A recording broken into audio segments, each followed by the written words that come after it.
What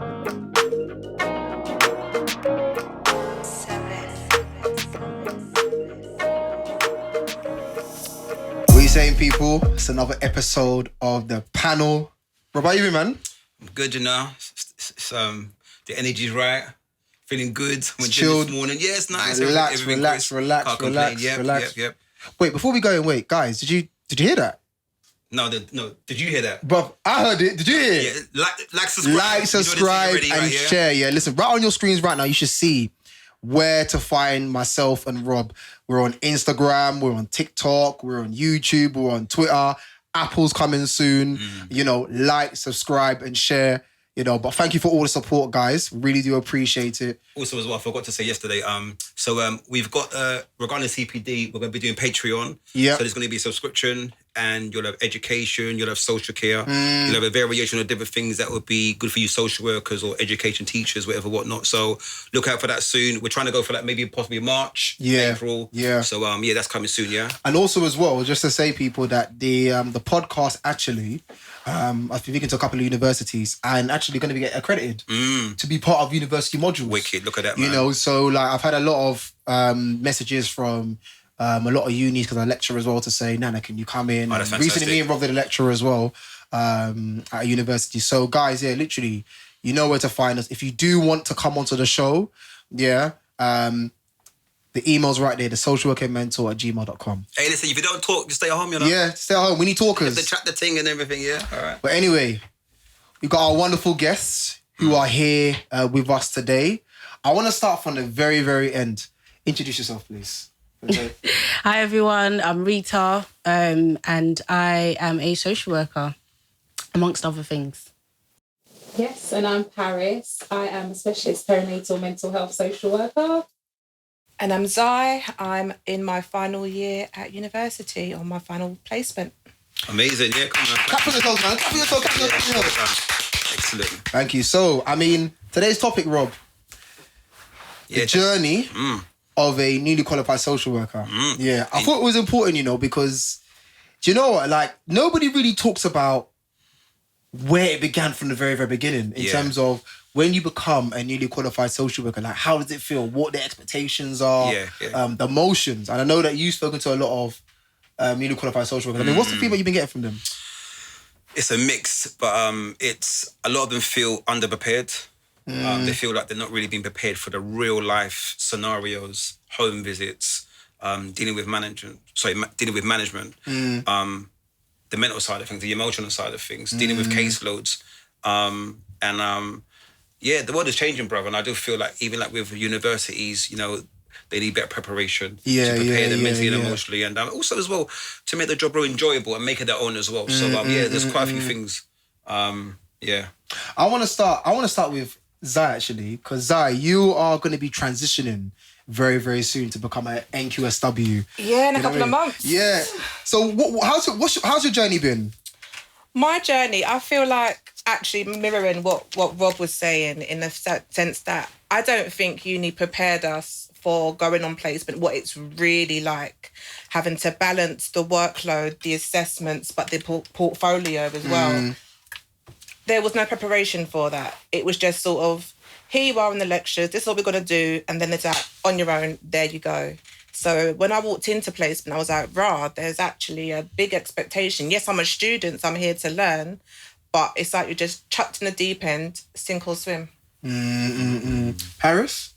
I agree. I feel like it was exactly the same for me in terms of placement, but also in terms of like just getting into that whole world of work. Like no one prepares you for what it's like. No one prepares you on the balance of, like you said, those assessments or the work. Actually also building those relationships with managers and people amongst your team, and there's nothing. You literally go in and you're just like, okay, I'm here, and people are looking at you sideways, and so other ones looking at you like, okay, you're a student, like, what are you here for? What are you doing? You actually bring it to the team, and you're just like, I'm just trying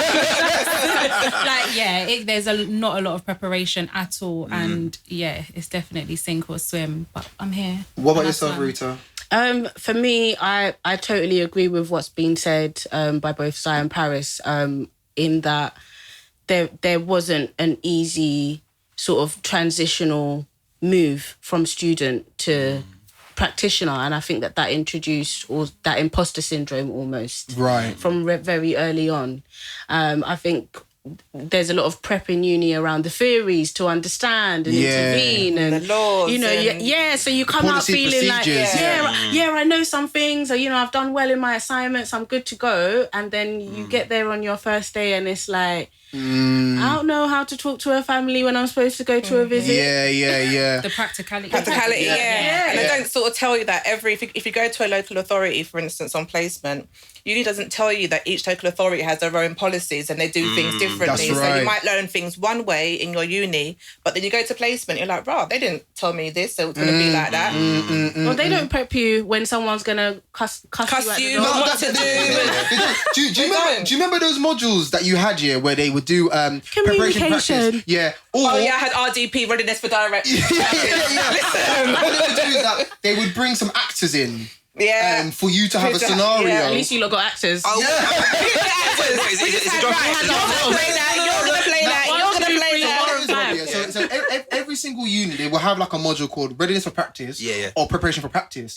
So when I was in like my first year, it's in your first year, you get it as well. Preparation practice, but they're bringing actors in to act like a case, case scenario. Case scenario, and it was kind of like you watch what happens, and then they'll say to you as the students, so what would you kind of do? So it's a drama role play? Yeah. So what would you kind of do in that kind of scenario? And it's like, you put your views across, but then at the same time, it's like, you haven't really got the answers because the way in which, like, that transition, you're not really prepared. So by the time, when you become a newly qualified social worker and you go out there, it's like you get your first case and you're like, shit. I don't know. You're going out for your first visit. It's like, how do I navigate this? What am I like? Do you know what I'm saying? Going to someone's house and like, This is what I'm saying. Wow. It even took so long to just like come up with the introduction of, hello, this is my name. This is what I'm here to do at your house. Yeah. Exactly. And you know, and I think for me, I think that's a massive problem, you know, because as I said before, the world is changing now, right? Yeah. And I think nowadays, there's more safeguarding for staff more than ever that, you know, we've got to be aware of as well. Yeah. Because listen, look, if you go to certain parts of South London or East London or West London, whatever, whatnot, and you go to a council estate, all right? You go to a council estate, you knock on the door, some big, 6 foot tall man, you know, it could be a female social worker or male social worker, and he's like, what would you want? Or he's heard an abuse at you. What do you do? How do you handle that? Do you know what I mean as well, right? And for me, that should be taught as well, because it's not a joke nowadays, you know? No, it's not. And I think, Rob, this is the kind of issue really that I think making the journey of a newly qualified social worker is like, it's one of the biggest steps that you are going to take, particularly when you're fresh out of university and then straight away, you know, you're applying for your newly qualified job roles, then you go in and then obviously like the local authority, they will do your introduction and all those sorts of things. But it's the anxiety, and I think a lot of students, you know, and social workers who I've spoken to who've made that transition, they are saying to me, Nana, you know what? I'm very, very anxious about.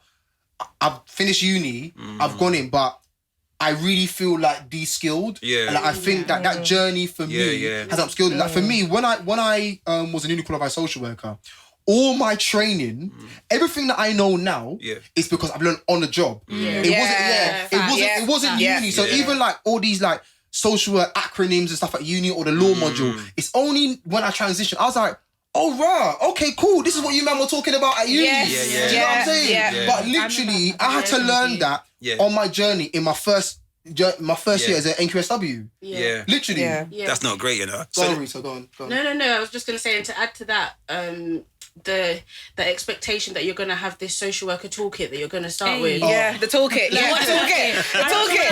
No one wants to go into detail, but everyone says you've got to have a toolkit. Can you go in a bit more about that toolkit that you always hear? Can you go in a bit more? So first day, and you know, you're being given a case and you're being sent out to go work with a family, and you have nothing. So in prepping for in the student days, you're thinking, oh, when I start my new job, they'll probably give me a pack of resources, some couple direct work examples to start with, and it's true. You're just sent out with your referral printout and your consent form, and that's it. And you don't want to come back without that consent. the manager says to you, what, you didn't get consent? Why? No. That's always in the toolbox, is the consent form, innit? No, I hear you. So now, quick question, right? Yeah. So when you've got like a newly qualified social worker, and obviously like from this feedback, so when they actually meet their manager, how do the managers like react, or what are they supposed to do in terms of preparing them for a newly? So, example, if they've been given 5 caseloads, they've been given 5 caseloads, or let's say 2 caseloads, okay, all right. How is that manager preparing the new social workers for, face to face or on or?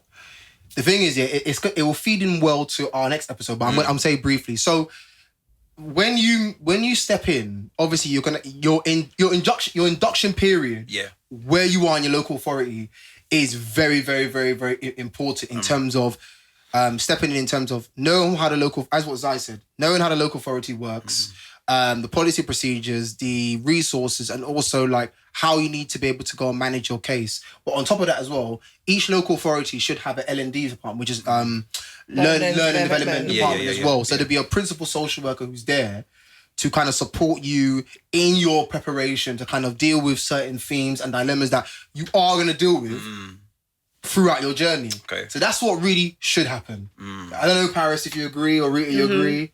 Is that what should happen? Did you have that? Technically, that's what should happen. Yeah. I didn't even have that expectation. Yeah. It did for me. We were supported by the learning and development team. We came together. I was in a really small group. There was only about 5 or 6 of us. Whereas I know like you had like a really big group, didn't you? Yeah, because in the local authority we were working in at the time, they just had like a big money shift into the ASYE program. So we were the guinea pigs of that scheme. Yeah. So we got the best out of it, I think. Yeah.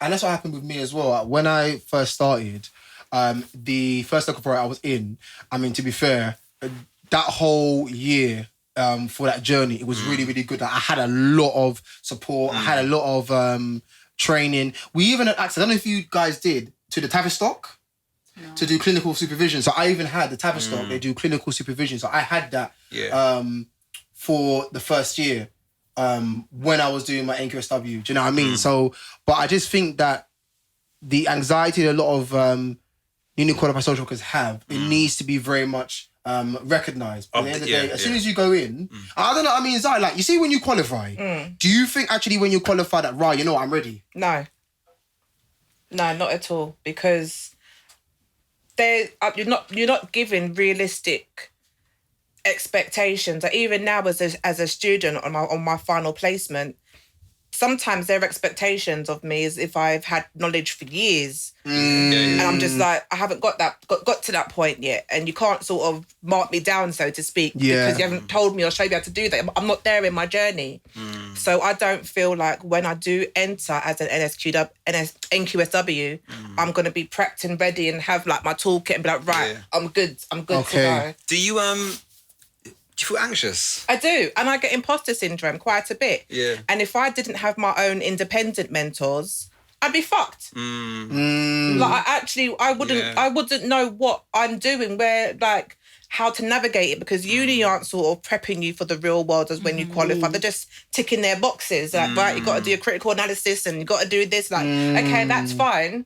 But what about when we go into the real world now? That's rolling up really, really quickly, but they're still focused on things that are irrelevant. You know, a lot of people say that social worker is, even when you're a qualified social worker, is so much paperwork based on office space. So much paperwork. And it takes you away from the real. And that's another thing you don't tell you about, the actual amount of paperwork you have to actually do. Too much, innit? Versus the time you get to spend with a family. I'm like, right, you're really expecting me to do an assessment and decide whether to put this family on child protection plan. But I've only been with this child like 2-3 times, a couple of hours. I don't think that's fair. I should be able to have more time to build that relationship, build that rapport, really get to know your family, get to know the children, and then say, right, okay, this is my professional opinion, not see you for a couple of hours and be like, well, in my opinion, I don't know you well enough. I think so. I think, though, to be fair to some of our colleagues in the university sort of academia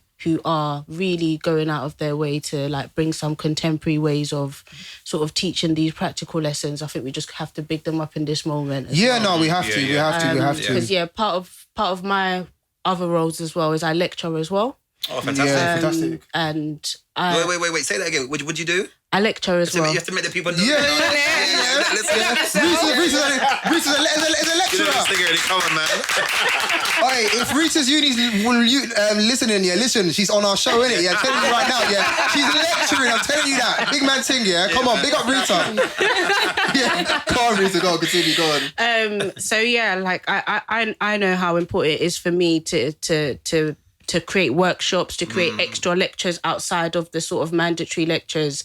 And I know some of my colleagues in the academia field really do the same as well into introducing these things. So I think that's where the focus really needs to go in what we've missed out on and introducing it for the people. The that's next coming up. generation. Yeah. And that's actually a good point. Sorry to cut you off, Bob, because what I've noticed is, so I'm a student rep at my uni as well. Yeah. So all the ideas That's and excellent. the sort of things that we're saying that need to change, hats off to my uni because they are implementing it for the years below us. They are bringing it in, so they are listening to us. Yeah. So hopefully the future generation of social workers that come out will be armed with all the tools they need to go out into the real world once they qualify.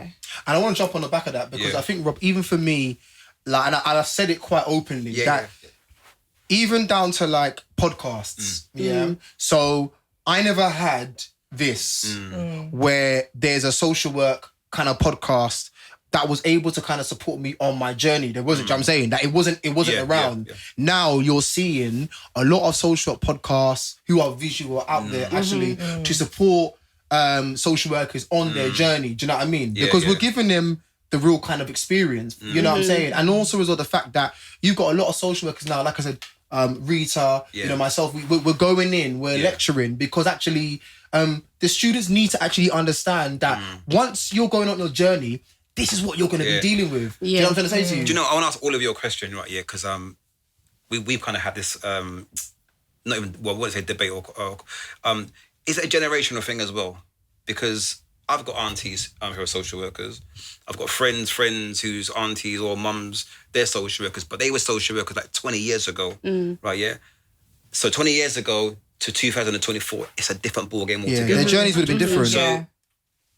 So is it a generation thing? Because even in terms of unis and education, is it a generation thing where what's being taught in the universities now is almost like 25, maybe 20 years ago, whereas now social work is a completely different ballgame. Bro, it's outdated. Definitely outdated. And a lot of the lecturers, remember, they're at the end of their social work career. Yes, so they qualified 30, 40 years maybe ago. even That's what I more. mean. Yeah, that's what I mean, yeah. So they're holding us back in a sense because they're not talking about the real practice of what's happening now. And that's why they can't prepare us when we actually go out there because it's a whole different ballgame to what it was 30, 40 years ago. I think some of the skills we have to use now are very different as well. Like, and we've had this chat, Paris, amongst ourselves where some of the visits we've been on that have been super difficult, it's nothing they've taught me in uni that has got me through them visits. That's my experiential learning. That's growing up in South. And coming from the places that I've come from that have allowed me to do that switch into I need to get out of this situation for my safety. Well, that's what I want to ask you. So what was the turning point for the both of you on your journey? What was it that said to you, you know what, okay, right, I'm on my journey now, but actually, you know what, this isn't for me, you know. I want to duck out and go into another avenue of social work. What was the Day one. Day 5 minutes. And you know what? Big up the mentor who was on my ASYE program. She knows herself. Really, really wicked person to work with. Just an older person who was experienced in social work as well. And the first thing she asked us on the first day of our program was, "What is your plan?" Right. Excellent. And where do you want to be in 5 years? Where do you want to be in 10 years within your social work sort of career? And that's the first time I'd ever actually asked myself that. Even I had never asked myself that as a student. I didn't know what role I wanted to end up in. They don't tell you what other roles, what doors open. It's true. Do you know what's crazy, right? Yes. The amount of social workers I talk to, and they think It's local authority. It's local authority. That's it. That's it. Yeah, That's right, it. right. They don't know there's so much you can venture into. You know, honestly. so much. Because even when because Paris jumped into the healthcare service first, and you then had to support me to jump in, and I was still very afraid at that point. Like, I don't know if I've got the skills. I said, come over. Nah, it's true, because do you know what? You're right, because like even with me, it was like even like doing I mean, I did my practice educator thing well after, but even like lecturing, being a lecturer was something that was new for me. But I was going to unis, and then people were like, Nana, why don't you come in and just speak to the students? And then someone said to me, Nana, you know what? Your journey, you know what? Actually, you'd be a good lecturer. Yeah. So even me doing lecturing, like I lecture at four different unis. So it's like the scope of what you've got is what Zai and Rita, you're saying, that they don't tell you that you don't have to just go into local authority. Like you don't have to stay in local authority to branch out, because your skill set on your journey is so vast. It's so vast. That's the word. That's the word. That's the word there. Skill set. Because you see, for me, right, you see, social work, it's a specialised profession. Type of professional work, right? You cover so many different factors and areas, right? Yeah. Like you can get into like the looked after team, Health, probation, education, probation, inclusion, everything. The NHS, right? Yeah. The Home Office. Right, yeah. You could even switch and go commercial if you wanted to. Exactly. Transferable skills. Yeah. And don't forget starting your own businesses, you know? Yeah. You can. So there's so much that you can venture into, but it's almost like they kind of like keep you trapped like in this box, or this is because we need you. Yeah. That's it. Yeah. I mean, there's so much, but I just think right now, I think it's very, very important for any of you on your journeys. Soon as you go in and you qualify, each of your journeys are going to be very, very different. I mean, I want to ask Paris. So when you, after your newly qualified year, you went LA, then you went into health, isn't it? Yeah, I spent another 2 years in children and families before I transferred over to health, and I got caught up in the pandemic in children and families. Right. And I think that was the tipping point for me, where I was like waking up, going downstairs. Everything was obviously in home. Like, we were completely remote, so I was going downstairs doing my work.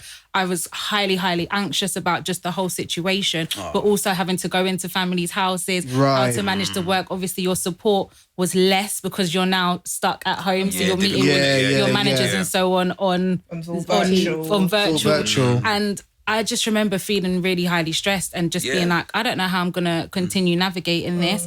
And again, reaching out for that support. I remember opening my laptop on days and crying. Literally crying and feeling like this is too much. It's a lot. And reaching out for that support, and like a senior being like, right, that's it. Like, come on, you can do this. Get yourself together and you know, take 10 minutes. And I'm like, that's not what I wanted to hear. I wanted to hear, do you know what? Take a mental health day, take a break, relax. But it was like, no, caseloads. And get that consent form. Get out there, like the families need you, kind of thing. So after that, I was like, this isn't for me. This isn't for me. We're supposed to be helping people, but I can't help people if people aren't helping me. And you know, that's another massive thing. I'm always telling you, the amount of social workers that have cried in my car, they're crying, right? Or they're, Robert, man, I've got too much of a caseload, you know. So, guys, you know, well-being. What's your viewpoint on well-being and mental health? You know, as practitioners, like how are you aiming to like take care of yourself and to have time out and to switch off personally? I will speak on that because again, considering what I've just said, I'm the first person to talk on health and well-being, and I'm all about it. Do you know what I mean? I need my nails done regularly. I need to see my friends. I need to get out there. And I was doing it all, but what do you do in the pandemic when you can't do that? You can't. And people are breaking their tier 2, tier 3, whatever. Bubbles. Literally. No, but you know what? Setting those boundaries for personal care is so important. 100%. It's one of the things I Especially hang on about in my lectures, or when I just meet or talk to any practitioner, whether it's a social worker or just any other professional. Your self boundaries are so important. Like, I'm a parent. And it's really important for me always from the beginning to have maintained those boundaries on my time. That's right. 100%, yeah. So I can make it to a parents' evening, so I can make it to a dentist appointment, so I can, make it to, oh, mummy, I've got a performance and it's at 10:45. I'm going to be there and I'm going to be at the front shouting. It's important to that, because I'm a parent also, so it's important to not only physically be there, but be mentally present. In your family. Like, that's so important. Very important being like that absent mum. Like, mum's around, but she's on her laptop. On her laptop. Work calls. So for me, once I'm home, that's my time for my family. That is it. Anything else, it can wait till tomorrow because my family and my mental health, my well-being come first. 100%. How are you, Zion, managing it now? Because like I said, because you are going to qualify this year and like you've only got, let's say, 3-4 months left. How are you managing it right now at the moment? Right now, so when on my drive home, that's my time to de-stress and just try and clear my mind. My voice note, my best friend, and do like a brain dump of my day, as basic as I can, but I called it a brain dump, and that's a 15-minute voice note, Just a brain dump that she'll get daily from me, and then that for me is big up that friend. Work for her. De-stressing everything. Because you need that. Because she keeps me grounded. When I have my imposter syndrome, she's like, Zai, you've got this. I couldn't think of anyone else that's cut out for a profession like this other than you. So my car journey is my time to get it all out. Play tune and everything. Play tune loud, blast it. And then I'll park up. I'll sit in my car for a couple of minutes and be like, right, so that I can make sure I'm prepared, I'm ready, like, okay, right, now I can go home and face my children. And the same thing as we were saying, make sure I get my nails done, my hair done, go to spa days, do face masks, bubble baths, all of those things, so that I get me time. I say to others, like, you can't pour from an empty cup, so if I don't get my me time, I'm not a very happy person. I'm not very nice. Right. So I have to get that. Because guys, right, like one thing I always tell a lot of like new social workers or student social workers, this thing is no joke, No, it's not. It's not. Like I know we're joking about, well, not even joking about, but on a serious note, it is no joke, because it's serious. One of the strongest things I've learned in terms of my self-care in this journey is learning to say no. Yes. And you know what? I wanna learning to say no and not feeling stuck in that studentship, that sort of, I'm an early practitioner, I don't have a right to say no. I need to prove myself. But saying no without having to justify why you're saying no. Put the teams. But that's what I want to also ask, because I think a lot of social workers on their journey, they do struggle to go and say, I'll be honest with you, there's times about actually I've struggled to go and say no, because the job role that we're doing on your journey, like I always say, anybody who goes into a role to do social work is it's a service. You're giving to people. It's a selfless, like regardless of the criticisms that we get, to be a social worker it's a selfless role. You're putting yourself second. The people you're working with are gonna go first. But that skill, being able to go and say no, actually, I'm not going to be able to do this. 100%. Do this today. How do you guys train yourself to say? Because I don't think it's a training thing. It's about you. Yeah, but you know as well, though, bro. Right? Yeah. For me, right. This is one thing I like about Nana, right? Yeah. Because in social work, or the social workers I work with, and I think this is also like an industry thing. A lot of social workers are scared to like talk up, Don't be scared to talk up. But you know me though. No. But that's you though, bruv. But in terms of the masses, right? Yeah. If you're not feeling, your caseload or things with your manager, or you're not getting the right support, you have to talk up the thing and say to your manager, I'm not coping, or I need help, or this is too much of a caseload, or I need to say no. Do you know what I mean? Right? Yeah. Unfortunately, with like a team dynamic, a group dynamic, just sort of universally, you're gonna have the people that complain when you're, in your informal settings, at lunchtime, they'll be cussing with you. I'm not happy about this. I'm not happy about that. All right, let's raise it at team meeting. And I'll raise it at team meeting. Everyone's silent. Yes, sir. No, sir. That's true. It's true. And I think you need to kind of understand that coming into social work, if you're not prepared to push back and talk to things, then this feels not 100%. Because when you're managing that caseload and your manager's telling you need to do this, that, and the other, but you're like, like, no, but that's not in the best interest for this family. Yeah, I know this family. You're going to have that push and pull with your manager. So you need to be able to speak up. I had a case, actually it was a perinatal, it was a pre-birth assessment. Okay. And I was going back and forth with my team manager because she was like, no, it needs to be on a CP, And I'm like, why? I said, I can't justify it. I said, you can't use someone's mental health in the past as a reason to put them on a CP plan. It's punitive, and we're going back and forth, we're bantering. And the way I wrote my report, I couldn't have been more specific. And she was like, do you know what? You're right. Shut down. Yeah, shut down. Come on. No, but do you know what it is though? Because like, I think for some social workers, it's like, rah, the thing's techie, you know. But at the same time, it's about professional autonomy. Yeah. 100%. You know what I'm saying? Your journey as a social worker is individual to you. Yeah. How you work, how you practice. Yes, you work for a local authority. Yes, you represent the local authority. But how you choose to practice as a social worker, that's about you. And I keep saying... And your pin. Exactly, Your pin. And I keep saying it to social workers that... your journey's about you. So if it's not serving you, you don't need to Come out of there. Come out of there. Like, 100%. if you know that, this local authority thing, allow it. It's not for me. It's okay for you to bounce, you know. It's okay for you to bounce. So long as you let the people know in good time and the families listen that I'm going A, B, C, 1, 2, 3. But if it's not serving you, you can say no. Yeah. Do you know another thing as well, guys? Like you've probably heard of this as well. So a lot of the cases that I deal with, let's say, I don't know, they're in care, they live in a semi-independent, and quite often more than not, the social worker would change every 6 weeks or every 5 weeks, whatever, whatnot. I don't know if you guys are aware of that. What's your opinion on that? How would Bro, you keep saying that, man. It annoys me when you say that, bro. But No, because you know what it's true. you know what it is, yeah? It's true though, it's true. I keep saying to Rob, like, do you know what? He's right and he's wrong. No, I'm not wrong. I'm right. No. It's the Bro, truth. we're going to do this on the panel, yeah? It's the truth. All right, cool.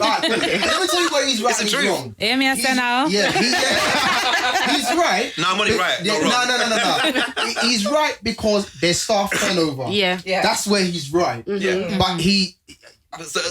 Okay, no, he's right. No, you know what it is.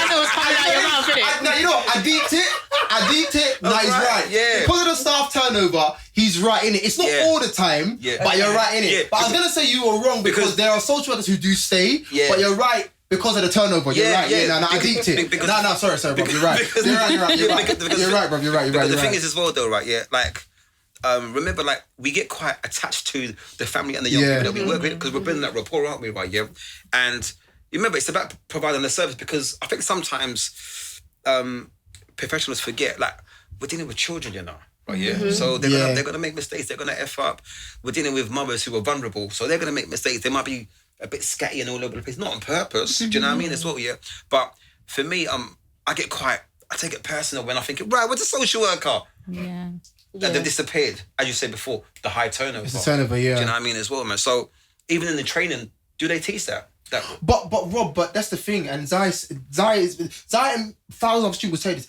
They don't teach you this. Yeah. I think the contextual safeguarding teams are really, really new teams. Yeah. So if you're talking about semi-independent, and then you're going to start getting things like adultification of these children because they're living without a parent. They're living in a house that is a shared place, and then there's a key worker on site.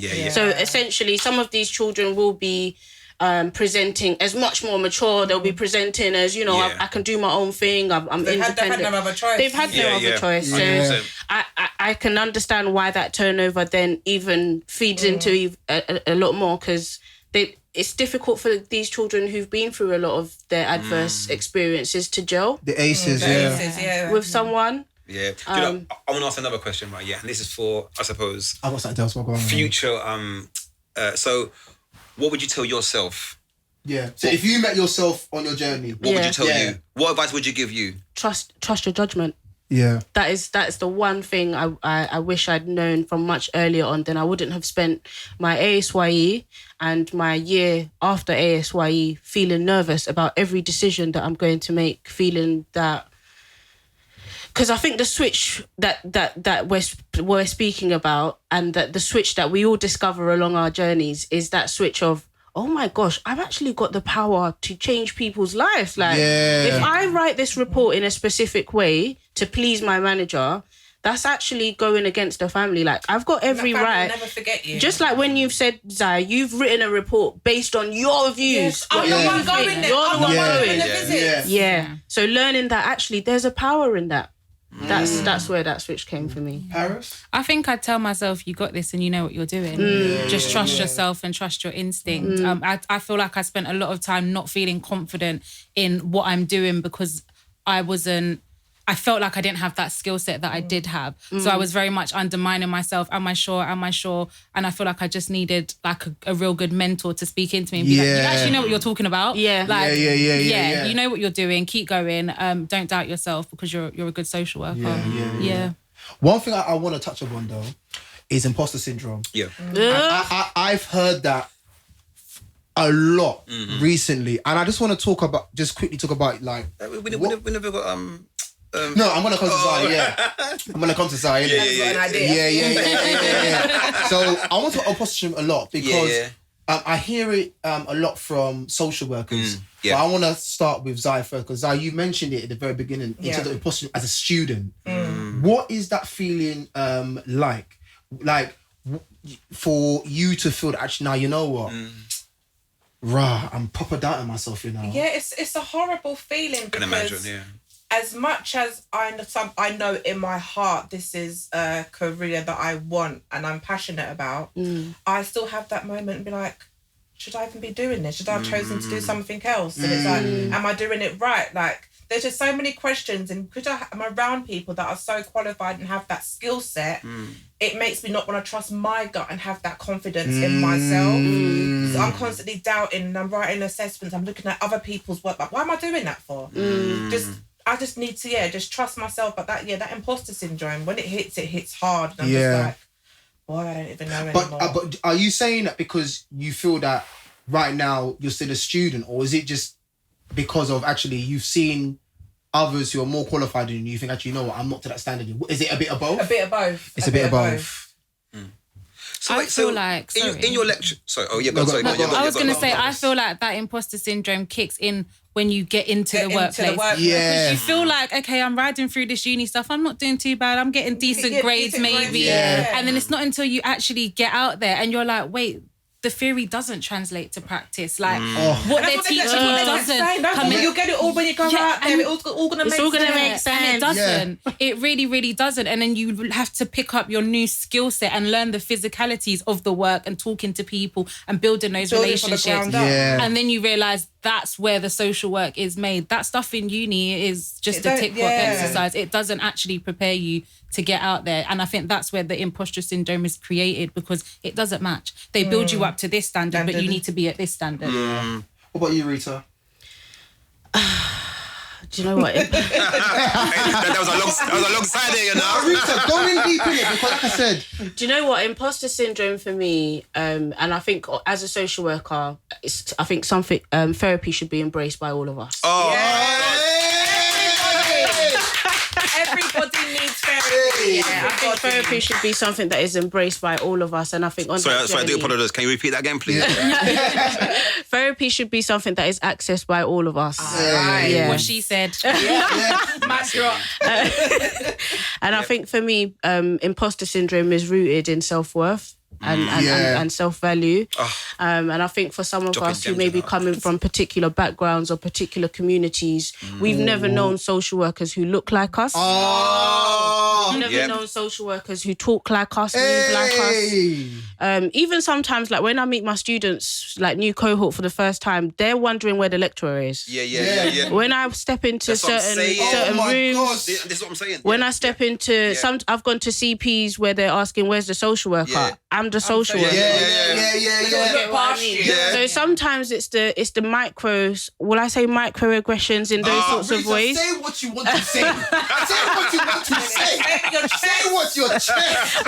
We know what you're thinking. Sometimes it's the microaggressions when we step into those rooms. It's the things that are not said. It's the looks that you get. It's the subtle sort of sly comments. The undertones. The undertones of what's being said. The questioning. The pushing back. The constant sort of like you having to justify your knowledge, your skills, and how long have you been qualified?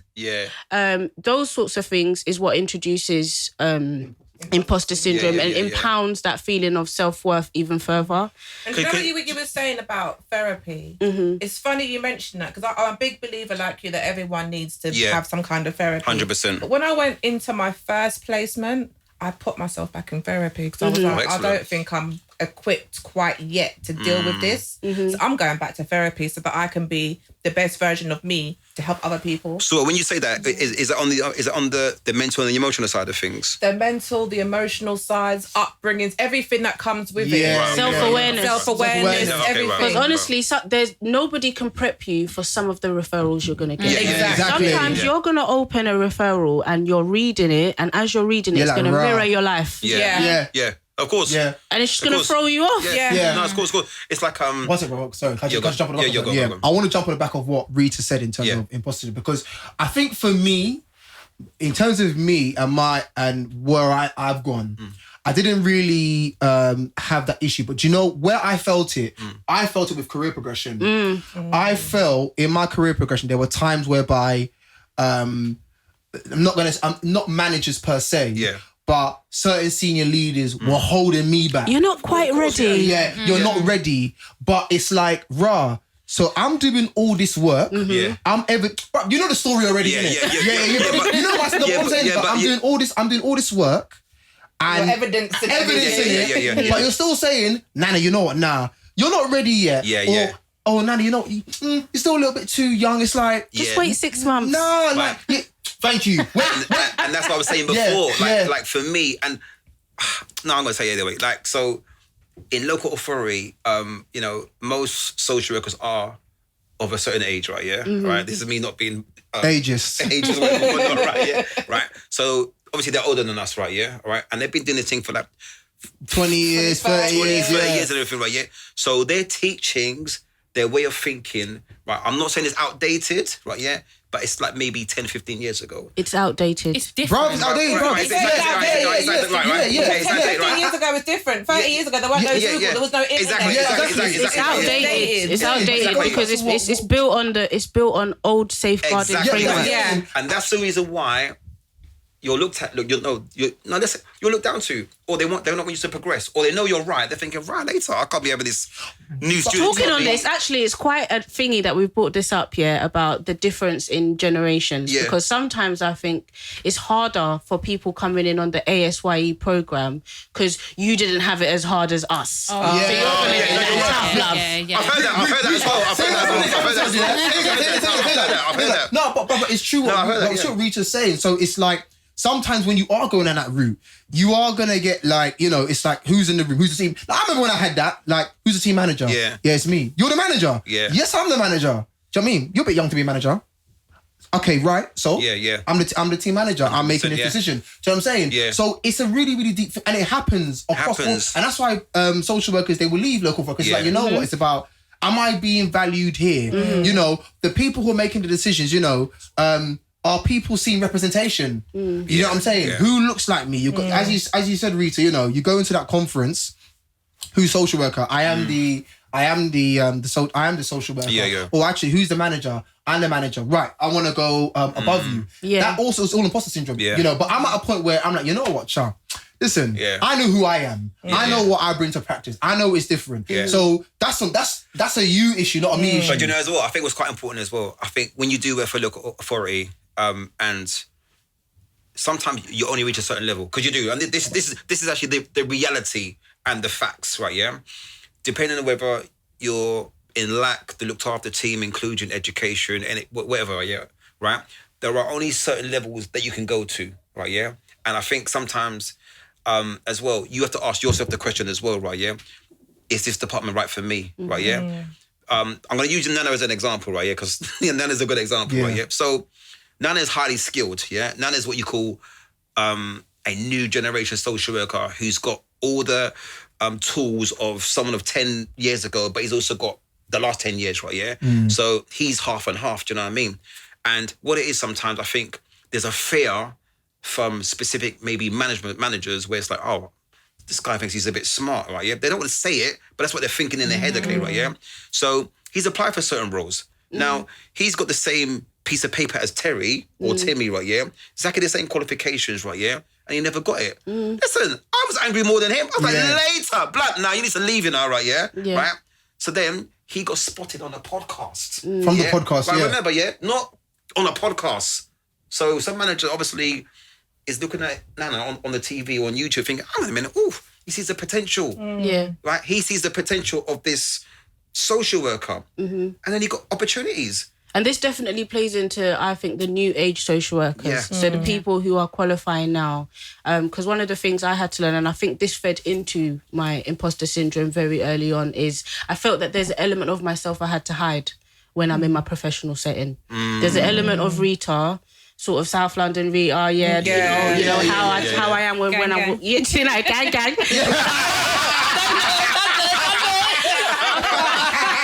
No, but the thing is, I thought that was something that was a did you hear part the of tone, though? myself Did you that I hear the had to tone? hide. It was so subtle. It's so subtle, Gang. However, it's introducing that lived experience. It's introducing those parts of myself that actually has helped to break that imposter syndrome. Yeah. So I don't have to speak a certain way and present a certain way. I'm just going to speak like this because this is how I speak. And that's what I learned. And that's when not it's just easy. being me. I'm just going to speak how I speak, and that's the end of that. Bring your personalities into your social work profession. And that's what makes it easier, because you get to be you. That's You're not it. trying to be someone else, so you can speak how you want to speak. And that's when the families respect you. When you're talking to a family and you're like, you are a real "Alright, person." Exactly. Yeah. Let's assess how much drugs you use. Yeah, Okay, yeah. what do you buy? A ounce school? or And whatever. then they're like, oh, okay. Not like, oh, do you... Or working with a young person. Are you taking any drugs? Yeah. Cannabis? Exactly. We got concerns that you're drug dealing. Bruv, why are you trapping, bruv? Why are you trapping? Yeah. That's how you speak into the children and Thank get an you. idea. So let me get this straight. going This is a question for all of you. Are you telling me in these education teachings and lectures, you're not taught to be yourself, to have confidence, but are you not taught this at all? No, I think you... that's what Rita's saying. It's about your identity. You Yeah. need to Yes. understand that, like, Paris and social worker is one. Yeah. And that's where you build your identity. Yeah. Trying to And your be lived two experience. different Trying to be two different things ain't working. It's not gonna work. It's not So when gonna you work. bring it Right. together, that's why you have to learn to take your boundaries and set yourself Yeah, aside, yeah. because you're one person. I'm not a social worker 9 to 5 and then I switch off and then I'm this road person. No, I'm the same person That's in right. work and outside of work. My principles, my morals, everything, it's all the same. That's right. So what can That the is a universities or the lecturers do more to help the next Be generation? real. Yeah. Keep it 100. Just keep it be 100. real. Okay. Yeah. Just that, like, the thing is, better that you tell the students, you know what? I'm not gonna lie to you. You see, if you're gonna do child protection, Yeah. it's a beast. Right. Like, because then when you enter, Yeah. then you know what you're dealing with. You know, but you've said it. I think the theories and the practice, a lot of it is old school. It needs to be a lot more modernized. I think you need to have new social work practice models or ways of working that need to be integrated into the Step Up program, the Masters program, because it's outdated. And you can't outdated theory and stuff, you use it because it's part of your knowledge base. What about shadowing? Well, students are struggling with shadowing. Even Bruv, it's not easy, you know. Even with shadowing. Bruv, it's who you know in social work, you know. Yeah, it's who you Certain know. people don't want to take you out to shadow because they ain't doing their thing. Wait,